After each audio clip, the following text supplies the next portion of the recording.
Good afternoon, everyone. This is Dr. Bhupesh once again from Dr. BKM Institutes, and I am here to talk about reading today. So, the material is over here. It's prepared by maybe some institute. Says no, this doesn't say about institute, but thanks to this institute who has created this question paper. Again, Dr. BKM assures you for the best reading, writing, and speaking videos.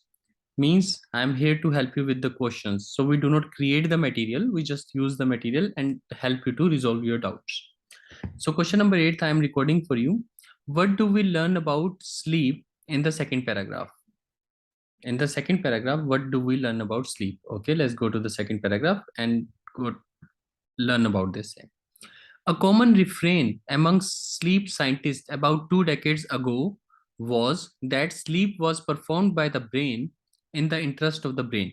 तो sleep brain लेता है अपने फायदे के लिए और brain खुद ही लेता है स्लीप. ये passive voice was performed by the brain. Earlier scientist को ये लगता था. That was not a fully elaborated theory but it was not wrong. मतलब थ्योरी को एक्सप्लेन अच्छे से नहीं किया हुआ था लेकिन वो गलत नहीं थी. Numerous recent studies have hinted at the purpose of the sleep by confirming that neurological function and cognition are messed up during sleep loss. कि जब हम अच्छे से नींद नहीं लेते हैं तो हमारे नर्वस सिस्टम, न्यूरोलॉजिकल फंक्शन और कॉग्निशन हमारे अच्छे नहीं रहते हैं. With the patients reaction time, mood and judgement all suffering if they are kept awake for too long. अगर वो ज्यादा समय तक हम जागेंगे तो ये सब उसका मूड भी खराब होगा पेशेंट का, रिएक्शन टाइम भी खराब हो जाएगा और जजमेंट भी खराब हो जाएगी. So what do we learn about the sleep in the second paragraph? Scientific opinion about its function has changed. उसने कहा है कि थ्योरी एलोबरेटेड नहीं थी पर गलत भी नहीं थी. गलत नहीं थी इसका मतलब कि साइंटिफिक ओपिनियन चेंज नहीं हुआ है, सेम है. तो ये वाला गलत हैज चेंज तो चेंज नहीं हुआ है, तो एलिमिनेशन मेथड से चेंज वर्ड के कारण ये बाहर हो गया. There is now more controversy about it than there was in the past. Controversy की कोई बात ही नहीं हुई है. ऐसा नहीं कहा कि कोई कंट्रोवर्सी है और ऐसा भी नहीं कहा कि पास्ट और प्रेजेंट का कंपैरिजन भी नहीं किया. Eliminated. Researchers have tended to confirm earlier ideas about its purpose. तो रिसर्चर्स ने कंफर्म करने की कोशिश की है अर्लियर आइडियाज को. हो सकता है studies undertaken in the past has formed the basis of the current research. ये भी ठीक हो सकता है. लेकिन उसने ये तो कहा कि पास्ट में ऐसा सोचते थे, प्रेजेंट में ऐसा सोचते थे, पर ये नहीं कहा कि पास्ट की स्टडी ने उसका बेस रखा है. फॉर्म्ड द बेसिस मतलब ऐसा नहीं कहा कि करंट रिसर्च पास्ट की रिसर्च के ऊपर डिपेंडेंट है या पास्ट की रिसर्च बेस है करंट रिसर्च का. तो ऐसा भी कुछ नहीं कहा. तो बेसिस वर्ड के कारण ये भी बाहर हो जाता है. So the answer that is left behind is C. That is what I say is elimination method. कि आपको पता लग जाता है कि बाकी तीन ऑप्शंस गलत है. तो ये चेंज वर्ड के कारण बाहर हुआ, ये कंट्रोवर्सी के कारण बाहर हुआ और ये बेसिस के कारण बाहर हुआ. तो रिसर्चर्स ने पहले वाले आइडिया को कंफर्म करने की कोशिश किया कि पर्पस सेम है कि sleep is taken by the brain for the interest of the brain. अगर वो अच्छे से नहीं सोता है तो सब कुछ गड़बड़ हो जाती है. चलिए next question. What particularly impressed Bob McCarley of the Harvard Medical School. तो मेरे लिए यहाँ पे सबसे इंपॉर्टेंट वर्ड जो है ना वो ये पर्टिकुलरली. मतलब कोई ऐसी चीज ढूंढनी है जिससे बॉब मैकार्ले बहुत ज्यादा इंप्रेस हुआ. इंप्रेस का मतलब यही होगा. इंप्रेस मैं कभी किसी से कब होता हूँ? जब कोई ऐसा काम कर दे कि जो मेरे को लगे अरे वाओ, मतलब कुछ एक्सेप्शनल सा काम कर दे. तो एक्सेप्शनल सा काम ढूंढना है और ये देखना है कि सबसे ज्यादा खुशी किस चीज से हुई. तो प्लीज इस पे कंसंट्रेट करना और इस क्वेश्चन को समझने की कोशिश करना. In 1997, Bob McCarley Harvard School found that when they kept the cats awake by playing with them, a compound known as adenosine increased in the basal forebrain as the sleep felines stayed up longer and slowly returned to normal levels when they were later allowed to sleep. तो बड़ी simple सी बातें हैं कि जब sleep नहीं दी तो adenosine बढ़ गया और जब स्लीप दी तो वो वापस आ गया. जब स्लीप नहीं दी तो वो बढ़ गया, फिर वो नॉर्मल हो गया एडिनोसिन. तो स्लीप नहीं लेने से ये केमिकल बढ़ जाता है ब्रेन में, इतनी सी बात है. McCarley's team also found that administering adenosine to the brain act as a sedative. तो जब नींद चाहिए होती है, जब नींद नहीं आती तो एडिनोसिन बढ़ जाता है. तो फिर इन्होंने उल्टा करके देखा कि they gave adenosine and it act as a sedative putting animals to sleep. तो एडिनोसिन बढ़ाया तो नींद आने की चांसेस बढ़ गए। यानी ब्रेन के अंदर एडिनोसिन होने का मतलब कि नींद लेना चाहते हैं वो। It should come as no surprise, मतलब कोई सरप्राइज की बात नहीं है, लेकिन हमें क्या ढूंढना है? Impressed word. इम्प्रेस्ड का मतलब कुछ सरप्राइजिंग बात होनी चाहिए। तो मेरा आंसर इस लाइन में भी पक्का नहीं हो सकता। ये लाइन मैं वैसे ही पढ़ रहा हूँ अपनी सेटिस्फेक्शन के लिए, पर इसमें आंसर नहीं हो सकता। There is no surprise than that caffeine which blocks adenosine receptor keep us awake. फिर तो कोई हैरानगी की बात नहीं है कि जो कॉफी हम पीते हैं, कैफीन पीते हैं, तो वो एडिनोसिन को ब्लॉक करता है। एडिनोसिन नींद लेके आता है, तो अगर एडिनोसिन ब्लॉक कर देती है कॉफी, तो इसी कारण से तो वो हमें अवेक रखती है कॉफी।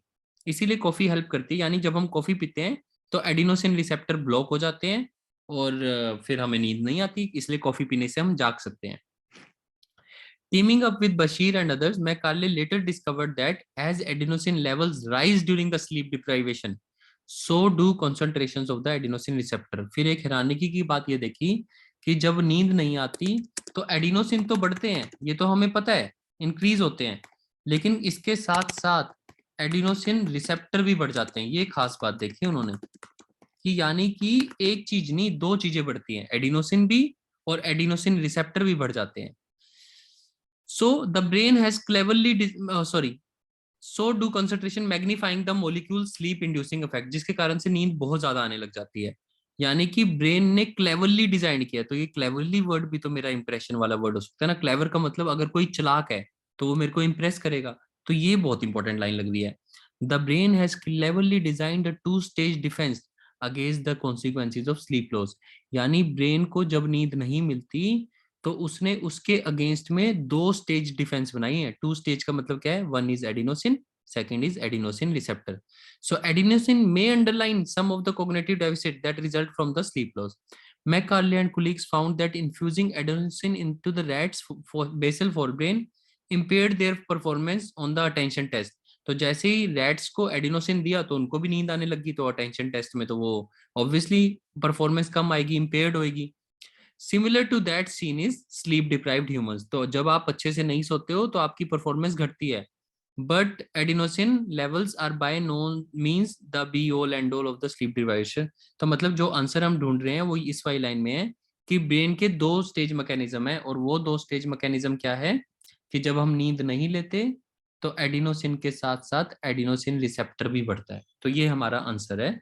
अब हम देखते हैं मैच किससे। आपको पहले क्वेश्चन पढ़ना होता है, फिर पैराग्राफ में आंसर ढूंढना होता है, फिर जब आंसर मिल जाता है उसको रिलेट करना होता है। तो अब हम रिलेट करके देख लेते हैं। The effectiveness of adenosine as sedative, इसमें तो कोई हैरानगी की बात नहीं थी, इसमें कोई सरप्राइज वाली बात नहीं थी। The influence of caffeine on adenosine, इसमें भी कोई सरप्राइज वाली बात नहीं थी, इसने कहा कि ये तो normal, there is no surprise. The simultaneous production of adeno, अरे यही तो आंसर है। साइमल्टेनियस का मतलब इकट्ठे, साइमल्टेनियस मतलब कि इकट्ठे प्रोडक्शन होना एडिनोसिन, और यही तो सब ब्रेन ने क्लेवरली डिजाइन किया था। The extent to which when subjects are, extent तो बता ही नहीं है कि जब वो कितने हो जाते हैं, तो मेरे लिए तो आंसर इसका भी सी है, दोनों के आंसर सी है। So now I am going to unmute you and will ask you about the answer. So आप मुझे आंसर बता दीजिए so that we can go forward. एक सेकेंड, मैं आपको अनम्यूट कर देता हूँ। सो क्या आंसर्स हैं एट्थ और नाइन्थ के? सर सी है। है ना? सी सर। दोनों ही तरीकों से समझना है प्लीज। अब देखो, अगर मेरे को कोई कहे देर इज नो सरप्राइज, अगर मैं सरप्राइज नहीं हो रहा तो क्या मतलब है? कि नॉर्मल बात है।